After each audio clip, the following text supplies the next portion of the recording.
In Philadelphia in 1961, Elijah Price is born with type 1 osteogenesis imperfecta, a rare disease that renders one's bones extremely fragile and prone to fracture. Elijah, who grows up to become a comic book art dealer, develops a theory, based on the comics he has read during his many hospital stays, that if he represents extreme human frailty, there must be someone unbreakable at the opposite extreme. In the present day, another Philadelphia man, security guard David Dunn, is also searching for meaning in his life. He had given up a promising football career during his college days to marry Audrey, after they were involved in a car accident. Now, however, their marriage is dissolving, to the distress of their young son Joseph. As he returns home from a job interview in New York City, David's train, the East Rail 177, crashes, killing the other 131 passengers.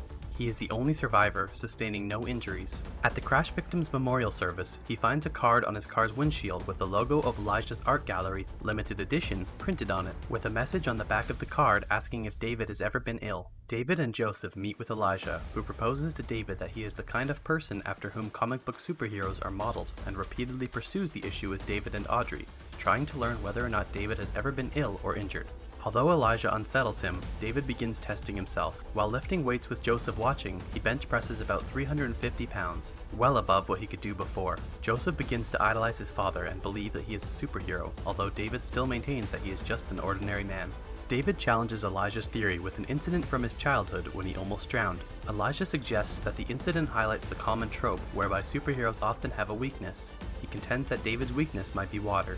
It is easier for him to drown or be choked than regular people. While surveying the stored wreckage of the train crash that he survived, David recalls the car accident that ended his football career, remembering that he was unharmed and ripped a door off the car in order to save Audrey. David used the accident as an excuse to quit football because Audrey did not like the violence of the sport. Under Elijah's influence, David realizes that what he thought was just a natural instinct for picking out dangerous people during security checks is actually a form of extrasensory perception. Now consciously honing this ability, David discovers that when he comes into touch contact with other people, he is able to glimpse criminal acts they have committed.